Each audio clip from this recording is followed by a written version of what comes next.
ప్రియ దేవుని సంగమా, దేవుని సంగమా, ఆయన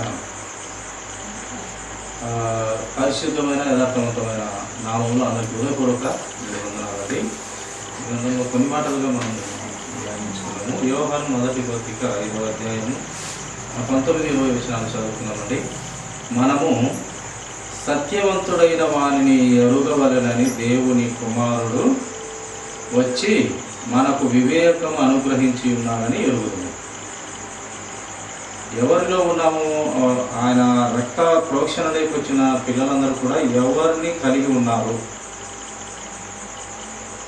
ఆయనను విశ్వసించిన ప్రతి బిడ్డ, లేక ఆయన రక్తంలో కడుగబడిన ప్రతి బిడ్డ, చాకలి వారి సబ్బుతో కడుగబడినటువంటి వాక్యమైన సబ్బుతో కడుగబడినటువంటి బిడ్డ, ఆయన సన్నిధికి వచ్చినటువంటి బిడ్డలు, ఆయన మహా వెలుగులోకి మీరు కూడా వెలుగును ధరించుకొని బ్రతకాలు వచ్చినటువంటి బిడ్డలు ఎవరి యందు మనం ఉన్నామంటే క్రీస్తునందు సత్యవంతుడైన వారిని ఎరుగవలెనని దేవుని కుమారుడు వచ్చినాడు. దేవుని కుమారుడు ఎందు నిమిత్తం వచ్చినారు? మనుషుల కోసము. ఆయనను తెలుసుకోవాలని, ఆ సత్యవంతుల్లో ఎదగాలని, ఆ సత్యవంతుని దగ్గర ఉండాలని దేవుడు కుమారుడు ఈ లోకానికి వచ్చినాడనే సంగతి మనము ఎరుగుదాము. వచ్చిన తర్వాత మనం ఎలా ఉండాలంటే, ఆ సత్యవంతుడైన దేవుడు వివేకము అనుగ్రహించి ఉన్నాడని మనము ఎరుగుదాము. వివేకము అనగా బుద్ధిహీనత లేక తెలివిగా దేవుని మాట విన్నవాడే బుద్ధిమంతుడు, వివేకుడు. అన్ని ఆయన నోటి మాటలను ధ్యానించిన వాడు, విన్నవాడే వివేకుడు, బుద్ధివంతుడు, జ్ఞానవంతుడు. అన్ని ఆయన మాట వినని ప్రతి వారు,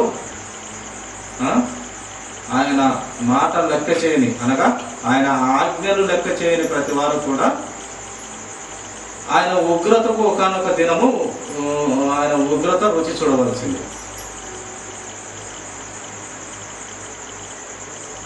ఎందుకంటే కలిగినదేది ఆయన లేకుండా కలగలేదు కనుక, సర్వ సృష్టిని కలుగు చేసిన సృష్టికర్త రెక్కల నీడలేకి మనం ఉంటే మన జీవితాలు అపవాది చేతిలోకి పోకుండా మనము బాగుంటామనేది అదే వివేకము, అదే జ్ఞానము అని. అందుకే దేవుడు యేసుక్రీస్తు ప్రభు వారు గురువులు అని మీరు చెప్పవద్దు, సర్వ సృష్టికి గురువు ఒకడే, ఆయనే యేసుక్రీస్తు ప్రభు వారు అని తెలియపరిచినారు. గురువులు అని మీరు చెప్పవద్దు, బహువచనంగా మీరు మాట్లాడవద్దు. ఈ లోక సంబంధమైన గురువులు ఏ జ్ఞానము, ఏ బుద్ధి, వివేచన మనకు తెలియపరుస్తారు? మన పిల్లలకు 1-2 నేర్పిస్తారు, అవి నేర్పిస్తారు. ఈ లోకంలో తెలివి నేర్పిస్తారు. ఈ లోక సంబంధమైన తెలివే ఈ ఉపాధ్యాయులు అనగా గురువులు నేర్పిస్తారు. పరలోక సంబంధమైన ఏమన్నా ఏ టీచర్ అయినా, ఏ లెక్చరర్ అయినా పరలోక సంబంధమైన మాటలు స్కూళ్ళలో కానీ కాలేజీలో కానీ ఎక్కడైనా చెప్పడం జరగదు. అది ఆ సృష్టికర్తే చెప్పాలి. రేపు మాపో లయమైపోయే అంతమైపోయే కాలం గురించే ఈలోక గురువులు, ఈలోక టీచర్లు చెప్తారు. కానీ ఇదంతా నాశనం అయిపోతుంది. ఒక మంచి పట్టణము, ఇదంతా నాశనమైన తర్వాత ఒక మంచి పట్టణము, పరిశుద్ధ పట్టణం ఒకటి ఉంది. ఆ పట్టణం గురించి చెప్పేవాడే యేసుక్రీస్తు ప్రభువు. ఆయన అది వివేకం కానీ, తెలివితేటలు కానీ, బుద్ధిగా నడుచుకోవడం కానీ అది మనకు ముఖ్యం. ఇది ఈ లోకంలో బ్రతికేదానికి ఈ చదువులు ఇవన్నీ కూడా, ఈ చదువులో ఎంత పెద్ద చదువు చదివినా ఈ లోకమే. అది ఒక పెద్ద డాక్టర్ అయినా ఏది ఈ లోకం సంబంధమే. ఈ లోకంలో ఆ వ్యాధులు ఆ దేవుడు పెట్టిన ఆ యొక్క చెట్ల నుండి, ప్రతి విధమైన చెట్టు నుండి దాని పొడి మందుగా తయారు చేసి మనకు ఔషధము, మందు దొరుకుతుంది. అది దేవుడు పెట్టిండకపోతే ఏ డాక్టర్లు దాన్ని కనుగొనగలరు? ఆ ఔషధము దేవుడే పెట్టకపోతే ఏ డాక్టర్ కనుగొనలేడు, ఏది కనుగొనలేదు. కనుక సర్వ సృష్టికర్త ప్రతి ఆరోగ్యానికి సంబంధించినటువంటి మొక్కలు ఔషధపు మొక్కలు పెట్టినాడు కనుక వీరు ఈ యొక్క వైద్య శాస్త్రం కానీ ప్రతి విధమైన శాస్త్రాలు కానీ కనుగొని వాటి ద్వారా మనం ఇది తింటే ఈ జబ్బుకు నయమవుతుందని. అప్పుడైతే ఈ యొక్క వైద్య శాస్త్రం ఇంత డెవలప్ కాకముందు అంత ఆకుపసలతోనే మనుషులకు ఏం జరుగుతున్నది, అనారోగ్యత నుండి బాగు చేసుకుంటునేవారు. అవన్నీ పెట్టిందా. ఇప్పుడు కూడా ఎలా ఈ మెడిసిన్ అంతా వస్తుందంటే వాటి ద్వారానే పొడి మందుగా ట్యాబ్లెట్గా రూపంలో తయారు చేసి వస్తూ ఉంది. ఇది దేవుడు పెట్టిండకపోతే ఏ మనుషుడు కనుక్కునేదానికి లేదు, ఏ డాక్టర్ కనుక్కునేదానికి, ఏ సైంటిస్ట్ కనుక్కునేదానికి లేదు. కనుక ఈ గురువు అనేది ఏ లోక సంబంధమైన విషయాలే టీచర్లు కానీ, గురువులు కానీ, లెక్చరర్లు కానీ ఏ లోక సంబంధమైన జ్ఞానం మాత్రమే, ఈ లోకంలో ఎట్లా ఉపాయం బ్రతకాలి అని చెప్తారు. తప్పులు చేయమని ఏం చెప్పరు. టీచర్లు, గురువులు తప్పులు చేయమని ఏం చెప్పరు. కానీ అది ఈ లోక సంబంధమైన జ్ఞానమే చెప్తారంటే. పరలోక సంబంధమైన జ్ఞానం ఓన్లీ మనకు యేసుక్రీస్తు ప్రభు వారే బైబిల్ గ్రంథం నుండి మనకు అది దొరుకుతుంది. ఆ యొక్క పరలోక పట్టణంలో నుండి, ఆ పట్టణంలో ఆ పరలోకంలో తయారు చేసిన పరిశుద్ధుడైన తండ్రి దేవుడు, కుమారుడు, పరిశుద్ధాత్మ దేవుడు వారు మనకు బయలుపరిచి ఈ గ్రంథాన్ని మన చేతిలో పెట్టిందన మనం ఆత్మీయమైన పట్టణమును గురించి మనము ఒక అవగాహన కలిగి నమ్ముతూ, విశ్వసిస్తూ, నిరీక్షణ కలిగి ఉన్నాము. మనకు కూడా తెలుగు ఆ పట్టణము ఎలా ఉంటుందో చెప్తుంటే వినడమే, రాసిన దాన్ని చదివి నమ్మటమే మనకు తెలియదు. అపోస్తలులు చెప్తుంటే రాసిన దాన్ని బట్టి మనం విని నమ్ముతున్నాము, నిరీక్షణ కలిగి ఉన్నాము. మనకు క్లారిటీగా తెలియదు. ఆ కనిపించని దేవుని ఆలోచన మనకు తెలియదు, కానీ విన్నదాన్ని నమ్ముతున్నాము. ఆ నమ్మటమే క్రైస్తవుల విశ్వాసము. గట్టిగా ఉండటమే, నిరీక్షణ కలిగి, పట్టుదల కలిగి ఉండటమే, మనం పరలోక రాజ్యానికి చేరుతామని విశ్వాసం కలిగి ఉండటమే, నిరీక్షణ కలిగి ఉండటమే మనము నమ్ముతున్నాము. కనుక ప్రియుల గురువు అనబడేవాడు గురువులు అని చెప్పవద్దు. సర్వ సృష్టికర్త అయినటువంటి యేసుక్రీస్తు ప్రభు వారే గురువు. ఇంకా గురువులు అనేవారు లేరు. ఏది ఏ లోకానికి సంబంధించింది? పరలోక రాజ్యానికి సంబంధించింది. ఏ లోక గురువులు అయితే ఆ లోకం సంబంధించినటువంటి జ్ఞానము మనకు ఇవ్వరు అని యేసుక్రీస్తు ప్రభు వారే చెప్పినారు. కనుక వివేకం అనుగ్రహించు సత్యవంతునిలో మనం ఉన్నాము. మనకు జ్ఞానము, బుద్ధి, వివేచన ఇచ్చే ఆ సత్యవంతునిలో ఉన్నాము. దేవుడే మనకు జ్ఞానం ఇవ్వకపోతే ఈ సైంటిస్టులకు దేవుడు బైబిల్ గ్రంథంలో చాలా విలువైన జ్ఞాన సంగతులు వ్రాయించడం ద్వారా ఈ యొక్క సైంటిస్టులు ఇంత అభివృద్ధి జరిగింది. అసలు సముద్రంలో ఒక ప్రయాణం చేయాలంటే గ్రంథంలో వ్రాయించినారు. దేవుడు పరిశుద్ధాత్మ ద్వారా ఎప్పుడూ వ్రాయించినారు. కనుక సముద్రంలో కరెక్ట్గా ప్రయాణం చేసి కరెక్ట్ గమ్యాలకు కలుగుతున్నారు. కనుక ఆయన ప్రతిదీ గ్రంథంలో మనకు చూపిస్తూ వచ్చినాడు. భూమి ఎలాగున్నది, ఏమైనది అనేది కూడా ఒకప్పుడు మనకు సరిగా తెలియదు. ఒకప్పుడు విచిత్రాలుగా పక్షాలుగా ఉన్నదని వేరే రకరకాలుగా ఆలోచన కలిగి ఉన్నారు. కానీ బైబిల్ ఎప్పుడో అది గుండ్రంగా ఉంది, అది ఆకాశంలో వేలాడవేయబడింది, తాను చుట్టూ తాను తిరుగుతుంది అని బైబిల్ గ్రంథం ఎప్పుడో చెప్పినా కూడా అది నమ్మలేక ఇప్పటికి మొత్తానికి గ్రంథం చెప్పిందే నమ్ముతూ ఉన్నారు. ఇప్పటికీ కొన్ని విషయాలలో క్లారిటీ లేక పాఠ్య పుస్తకాల్లో ఏమని నడుస్తున్నారు? మనిషి కోతి నిండి వచ్చినాడు. ఇప్పటికీ కూడా పాఠ్య పుస్తకాలు ఏముంది నాయన? కోతి నుండి మనిషి వచ్చినాడు అని ఉంది. కానీ దైవ గ్రంథం ఏం చెప్తా ఉంది? ఇప్పటికీ చిన్నపిల్లలు చదువుకునే చదువుల్లో ఒక కోతి బొమ్మనేసి, ఒక కోతి 4 కాళ్ళ మీద ఉంటుంది, మళ్ళీ కొంచెం లేస్తుంది, కొంచెం లేసి చివరికి మనిషిలాగా మూతి పెట్టి ఈ కోతిలాగా వచ్చినాడని ఏదో డార్విన్ సిద్ధాంతం అంటది. ఆయన చెప్పినాడంట. అది ఇప్పటికీ జరుగుతున్న పాఠ పుస్తకాల నుంచి తీసేది ఇంకా గవర్నమెంట్. అది పెద్ద అబద్ధం. అది ఇప్పుడు ఏ కోతి నుండి ఇన్ని సంవత్సరాల నుంచి కాలాలు జరుగుతూ ఉన్నాయి, ఏ కోతి నుండి మనిషి వచ్చినాడు? దేవుడు చెప్పిన వాక్యమే ఆధారం.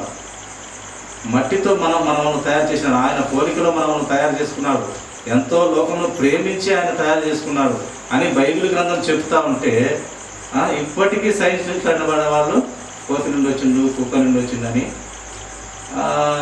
ఏం జ్ఞానమో ఏమనుకోవడం మనకైతే అర్థం కాని, ఎవరిని తెలివి తక్కువ వారు అని అనుకోవాలో కూడా మనకు తెలియని పరిస్థితి ఉంది ప్రియులారా. కనుక దేవుడు తెలియపరచకపోతే ఇప్పుడు ఇంత టెక్నాలజీకి మనుషులకు వచ్చేది కాదు. ఆయన భూమి మీద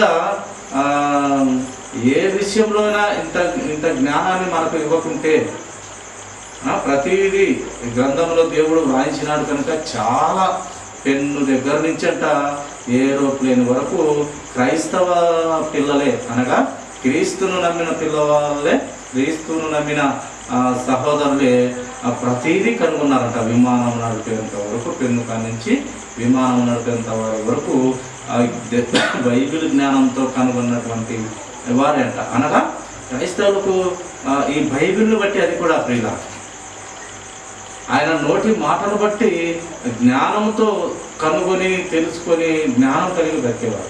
ఇజ్రాయెల్ దేశము చాలా చిన్న దేశం అంట, కానీ ఎన్ని ప్రపంచంలో ఏ దేశమైనా ఆ దేశానికి పోటు పడి గెలవలేదంటూ ఉండదు.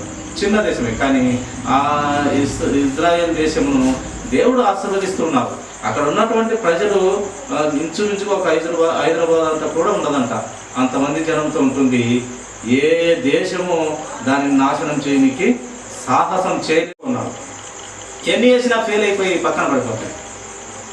అది వేస్తూ ఉంటే వీళ్ళకు ముందుగానే తెలిసిపోతుంది, వీళ్ళే వాటి మీద దాడి చేసి వాటిని నాశనం చేయగలిగిన జ్ఞాన బుద్ధి వివేచనలు మన ప్రభువారే వారికి ఇచ్చినారు. ఆ చిన్న దేశం అయినప్పటికీ దాంట్లో ఉన్నటువంటి వారు జ్ఞానవంతులు, క్రీస్తులో ఉండి క్రీస్తు జ్ఞానం పొందుకున్నటువంటి వారు. కనుక ఇది ఎగ్జాంపుల్. ఎందుకంటే దేవుని పిల్లలకు జ్ఞానం ఇస్తాడు దేవుడు, ఆలోచన విధానం పెంచుతాడు. ఆలోచన, జ్ఞానము, బుద్ధి, వివేచన గ్రంథంలో ఎక్కడ పెట్టినా దేవుడు పుస్తకాలంగా వ్రాయించినాడు. విని బ్రతకాలే, కానీ బ్రతుకు మార్చుకొని మంచి ఆహ్లాదకరమైన అపవాది ఏలుతున్నప్పటికీ రాజ్యాన్ని, లోకాన్ని జ్ఞానం కలిగి బ్రతికితే మంచి ఆహ్లాదకరమైన పరిస్థితుల్లో మనము, ఆరోగ్యవంతమైన పరిస్థితుల్లో మనము బ్రతకవచ్చు. అది ఎలా సాధ్యమంటే దేవుని వాక్యము ద్వారా. అంతే, దేవుని వాక్యంతోనే మనము మంచి పరిస్థితుల్లో, ఆరోగ్యకరమైన పరిస్థితుల్లో మనము బ్రతకగలము అని మనము తెలుసుకోవచ్చు. కనుక ఆయన మనకు జ్ఞానం ఇచ్చుటకు సత్యవంతుడైన దేవుడు వివేక జ్ఞానం అనుగ్రహించి ఉన్నాడని మనము ఎరగాలి. ఆ జ్ఞానం ఎక్కడి నుంచి ఇచ్చినాడంటే ఆయన నోటి మాట ద్వారా, గ్రంథంలోనే ఆయన భక్తుల ద్వారా, ఆయన ప్రవక్తల ద్వారా, అపోస్తలుల ద్వారా ప్రతి విషయాన్ని మనకు సత్యంలో బ్రతకనికి, క్రమంగా బ్రతకనికి, మన ఆలోచనలే బాల్యం నుండి చెడ్డవి కనుక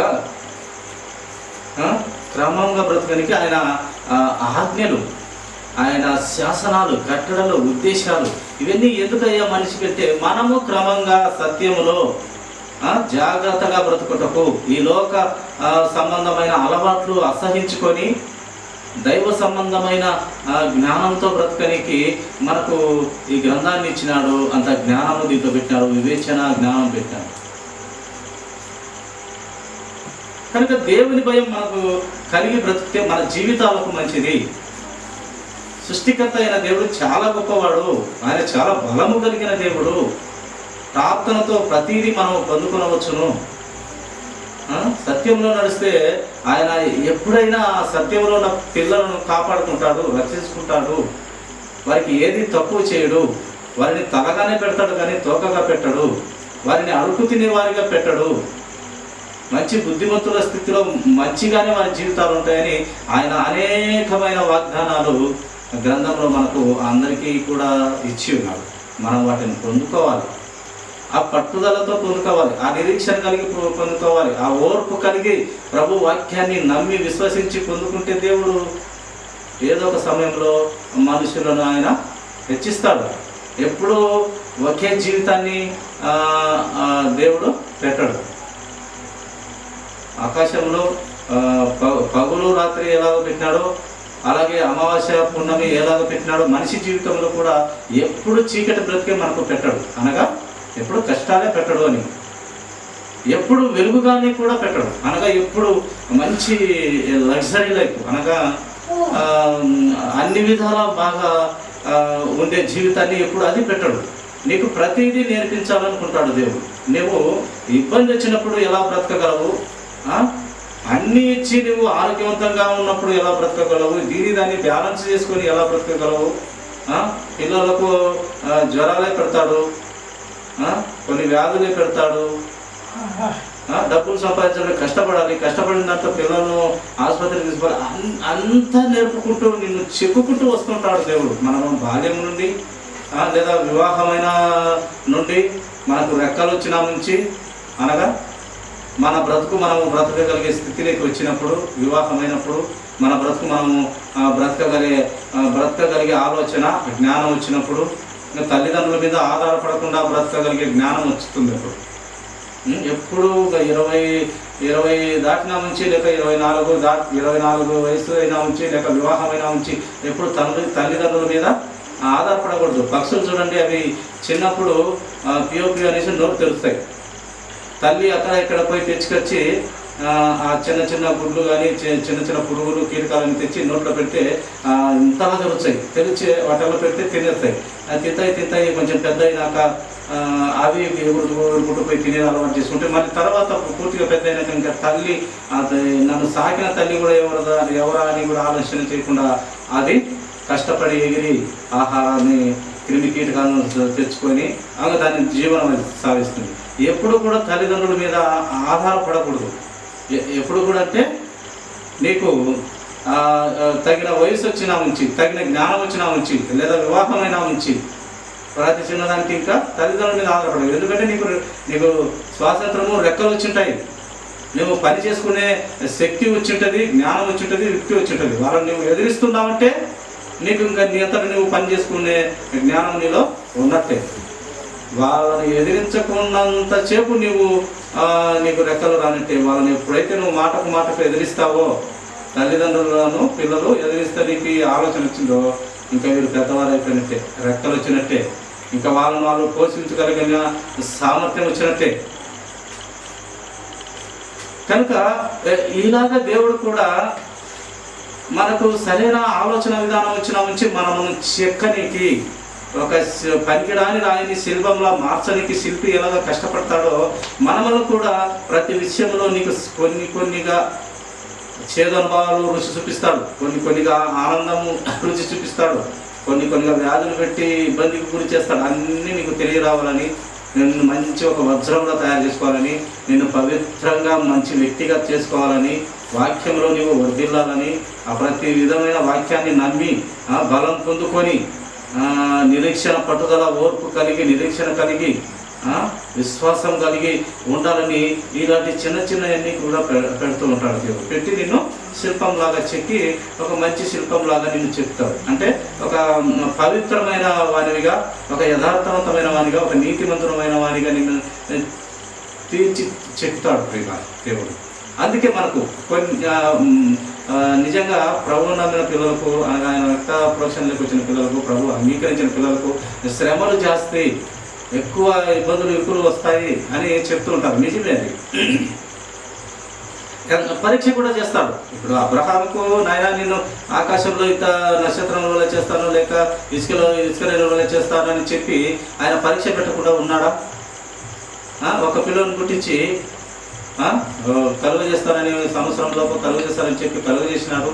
మళ్ళీ కొన్ని సంవత్సరాలకు నాకు ఆ పిల్లోని నాకు ఇవ్వు బలిగా అన్నప్పుడు ఆయన వాక్యాన్ని నమ్మినవాడు కనుక, బలంగా నమ్మినవాడు కనుక, సృష్టికర్త దేవుణ్ణి విశ్వాసం కలిగి నమ్మినాడు కనుక, నమ్మకంగా ఉన్నాడు కనుక ఆయన వెనుక తెలియదు. సరే కాబట్టి ఇంకొకనిచ్చాడు, నన్ను ఫలవంతమైన జీవితంగా, నన్ను ఆ నక్షత్రాలు ఎంచుకో కాబట్టి నువ్వు అన్నాడు.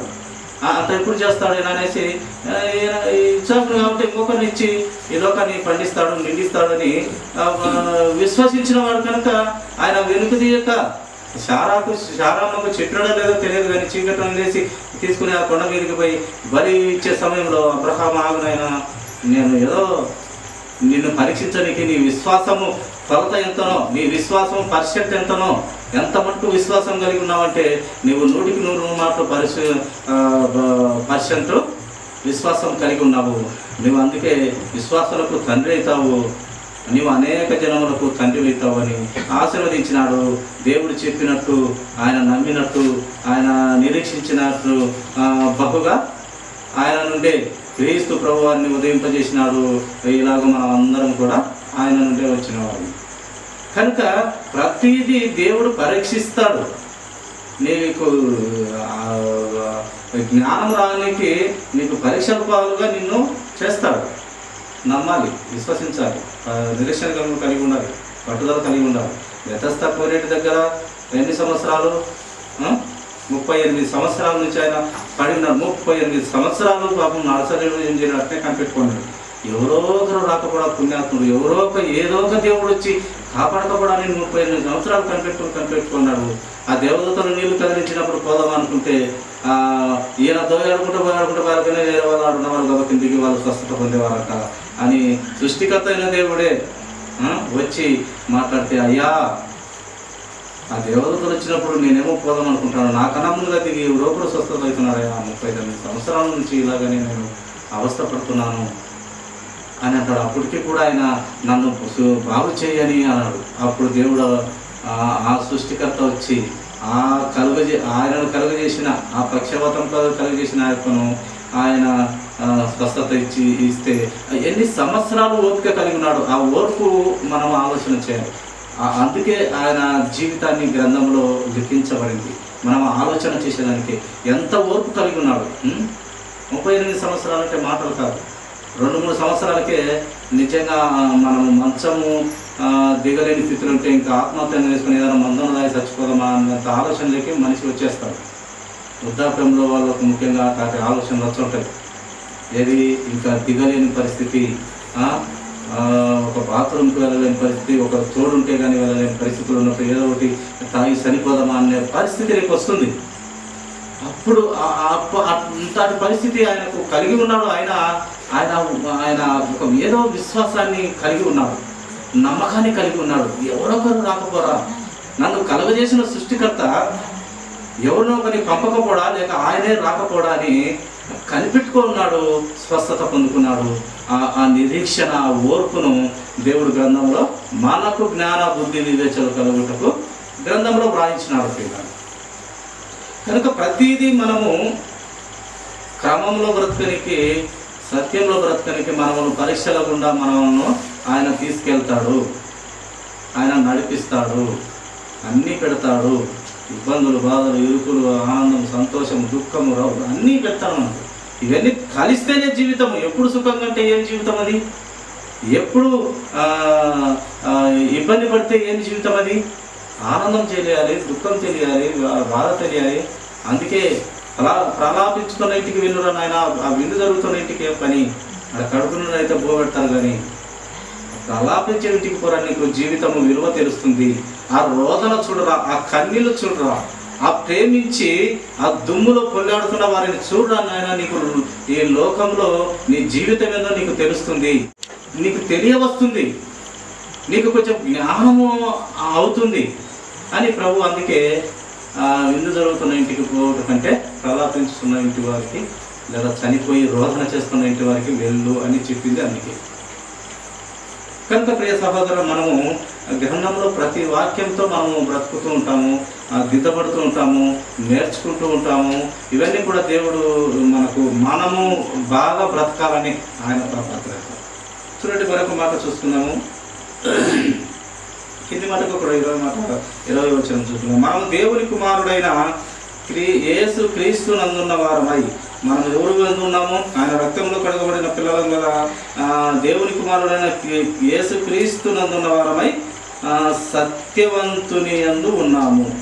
సత్యానికి ఎవరయ్యా అంత కరెక్ట్ అయినట్టు యేసుక్రీస్తు ప్రభు వారికి ఆయన అన్నాడు కదా, నేనే సత్యము, నేనే జీవము, నేనే మార్గము. ఈ 3 చెప్పినాడు ఆయన. ఇంకన్నీ ఆయనే. ఆ మార్గమైన, సత్యమైన, ఆ జీవమైన ఆ సత్యవంతుని యందు మనం ఉన్నాము. ఆయన రక్తం కిందికి వచ్చినాం కదా, ఆయన రెక్కల నీడలోకి వచ్చినాం మనం. ఆయన రెక్కల నీడలోకి వస్తే ఇంకా ఎవరు, ఏ గద్ద వచ్చి పట్టుకోలేదు, ఏ అపవాది సాతాను వచ్చి పట్టుకోలేడు. ఆయన కింద ఉంటే ఏబు గారిని ఏవో అపవాది వచ్చి పట్టుకోలేకపోయింది. డైరెక్ట్గా అపవాది పోయి ప్రభుతో మాట్లాడుకొని పర్మిషన్ తీసుకుని వచ్చి కానీ ఆ ఏబు మీద అటాక్ చేయలేకపోయింది. అంటాడు కదా దేవునితో, నువ్వు ఆయనకు చుట్టూ కంచె వేసి ఏబుకు ఎంత వేసినానో ఆశీర్వాదంగా అన్ని బాగా అన్ని ఆస్తులతో పశు సంపదతో బాగున్నాడు, నువ్వు చుట్టూ కంచె వేసినావు, అని కాపాడుతూ వస్తున్నావు, నన్ను ఎందుకు నమ్మడు, నన్ను ఎందుకు నమ్ముతాడు అని చెప్పినప్పుడు, సరేనైనా నువ్వు పోయి పరీక్షించుకోపో, అతను ఎంత భక్తుడో నాకు తెలుసు, నువ్వు పోయి పరీక్షించుకోపో అంటే పోయి ఎంత పరిశీలించినా ఆయన తమకలేదు. దేవుని వాక్యంతో కట్టబడినవాడు, దిద్దబడినవాడు, వాక్యము విలువ తెలిసిన వాడు కనుక ఎంత శ్రమ పెట్టినా, కురుకులు పెట్టినా, కుక్కలు వచ్చి నాకినాయేమో కానీ తెలియదు కానీ ఆయనకు అంత కురుకులతో కూడినటువంటి వ్యాధి పెట్టినాడు ఆ సాతాను గారు. ఇంకా చివరికి మార్పులు ఉంటే మళ్ళీ పోయినాడు దేవుని యొద్దకు. ఈ సాతాను ఏం చేసినాడు, మళ్ళీ పోయి ఇతను మారలేదు, నేను ఇంకా ఇతని ఎక్కువ శ్రమలు పెట్టడానికి ఆలోచన చేస్తున్నాను, నాకు పర్మిషన్ ఇవ్వన్నాడు. మళ్ళీ సరే నాయన, అతని ప్రాణం ఒకటి తప్ప ప్రాణం తీయకుండా ఏమైనా చేసుకోపోయినప్పుడు ఇంకా మళ్ళీ ఇంకేం చేసినాడు, వాళ్ళ కుటుంబ సభ్యులందరూ చనిపోయేటట్టు, ఆడపిల్లలను మగపిల్లలందరూ చనిపోయినారు, పశు సంపద పోయింది, ఎవరుగా స్నేహితులు అసహించుకుంటున్నారు, భార్య అసహించుకుంటుంది, పని వాళ్ళు చారణాయనంటే పొప్పో అని పలకు కూడా వెళ్ళిపోతున్నారంట. ఇంత స్థితిలో ఒకప్పుడు పనివారు చారణాయనంటే వచ్చి అయ్యగారు చెప్పండి అయ్యగారని పని చేసి పెట్టేవారంట. ఇప్పుడు ఆయన ఆ పురుగులతో బాధపడి పిలిస్తే ఏదైనా చిన్న హెల్ప్ అడుగుదామంటే పొప్పో ఎంత ధనవంతుడుగా ఉన్నావు, ఎన్ని దరిద్రమైన పనులు చేస్తే నీకు గతి వచ్చిందని పలకరంట. అప్పుడైతే బాగున్నప్పుడు అంత ఆస్తి అంతస్తులు అంతా ఉన్నప్పుడు పిలిస్తే సార్ అయ్యగారని చేతులు ఉంచుకొని వచ్చి పని చేసేవారంట. పరిస్థితి మారిపోయింది. ఏ తప్పులు చేసినావో, ఏ నేరాలు చేసినావో, ఎవరిని చూడకుండా ఏం చేసినావో నీకు గతి పెట్టినాడు దేవుడు అని నిందించడం సాగించిన పనివారు సైతం, స్నేహితులు అసహించుకున్నారు, భార్య అసహించుకుంటుంది, ఇంకా నువ్వు బతుకునేవారు నాయన, దేవుడిని తిట్టి నువ్వు చచ్చిపోరా నాయన అని అన్నది. అప్పుడు కూడా ఏమన్నాడు, నువ్వు ఒక మూర్ఖురాలు వలె, మూర్ఖురాలని ఆమెను అనలే, అప్పటికి నువ్వు మూర్ఖురాలు అని కూడా అనలే, రేపు మూర్ఖురాలు వలె, ఆ మూర్ఖురాలు వలె లేదా ఒక పనికదాని వల్ల మాట్లాడగలుగుతున్నాడు. అప్పుడు కూడా నువ్వు పనికి వల్ల దానికి మూర్ఖురాలు వల్ల లేదు. ఆ యోగాలు ఆ మాటలో కూడా పాపం చేయలేదంట. ఒక మూర్ఖురాలు వలె మాట్లాడవద్దు. ఇది ఎందు నిమిత్తం జరిగిందో ఎవరికి తెలుసును. నాకు అంత ఆయుస్సు, ఆరోగ్యము, అంత ఐశ్వర్యం ఇచ్చినప్పుడు నేను సంతోషించి తిని, ఇప్పుడు తీసివేసిన తర్వాత కూడా నేను ఆ లేమిలో కూడా నేను దేవుణ్ణి విడిచిపెట్టేది లేదు. ఇచ్చినప్పుడు సంతోషపడతాను, లేనప్పుడు కూడా సంతోషపడతాను. పిల్లలు అందరు పోయినరు, ఇచ్చినాడు తీసుకున్నాడు, ఆయనే మహిమపరచబడాలి, ఆయన స్తుతించబడాలి అని చెప్పిన మహానుభావుడు, గొప్ప భక్తుడండి యోబు గారు దేవునికి.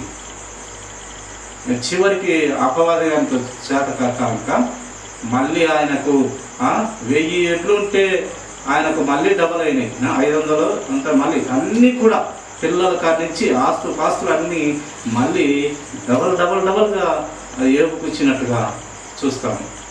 అది ఏబు గారిలో కూడా మనము ఆ నిరీక్షణ, పట్టుదల, వాక్యాన్ని ఎంత ప్రాణం పోయేటప్పుడు కూడా ఆయన వాక్యాన్ని విడవలేదు, దాన్ని పట్టుకొని బ్రతికినాడు. ఇలాంటి గ్రంథంలో చాలా కూడా మనకు ప్రతి ఒక్కరి జీవితాలలో మనకు బుద్ధి నేర్పనికే, మనకు జ్ఞానం నేర్పనికే, మనము సత్యంలో బ్రతకనికే, మనము సృష్టికర్త అయిన దేవుడు ఇంత గొప్పవాడని భయభక్తులు కలిగి బ్రతకనికే ఈ గ్రంథం అంతా కూడా మన చేతికి ఇవ్వబడింది. వారి జీవితాలకి మన జీవితాలకి ఏమి సంబంధం అని అనుకోకూడదు. వారి జీవితాలతో ఇప్పుడున్న మన జీవితాలను కలిపి మాట్లాడతాడు దేవుడు. ఒకప్పుడు వారు ఎలా ఉన్నారో చూడు, ఇప్పుడు నీకు వాక్యం వినపడుతుంది, కనపడుతుంది, చెవులో పడుతుంది.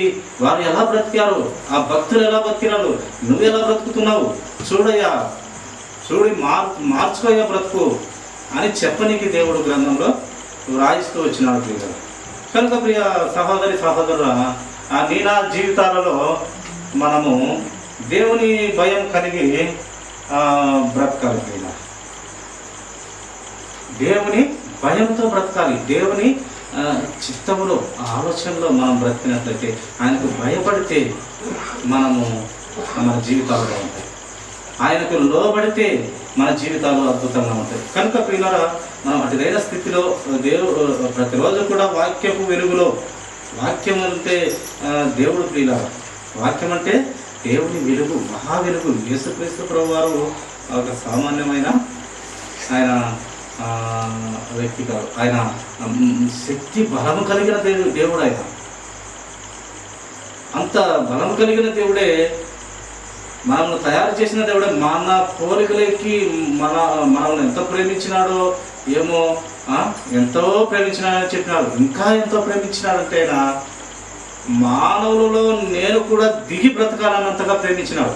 ఈ మానవులతో నేను బ్రతకాల, ఈ లోకంలో నేను కూడా బ్రతికి వారికి మాదిరి చూపించి రావాలని అనుకుని అంతలా ప్రేమించి మనిషిగా పుట్టి మన కోసం ప్రాణం పెట్టి కల్వరి శిలువలో ప్రాణము, ఆ విలువైన రక్తం కార్చి, ఆ రక్తం కూడా వేస్ట్ కాలేదు. ఆ విలువైన రక్తం ద్వారా ప్రతి మనిషిని కాపాడుకొని పవిత్రపరిచి పరిశుద్ధపరిచి తన పట్టణంలోనికి తల ఎత్తుకొని నిలబడేలాగా ఉండాలని ఆయన పిల్లలు అలాంటి మాదిరికరమైన జీవితాన్ని పెట్టినారు. అలాంటి సత్యంలో బ్రతకాలని ఆయన ఎదురు చూస్తున్నాడు. అలాంటి పిల్లలు నాకు కావాలి. నా గొర్రెలు నా మాట వినాలి.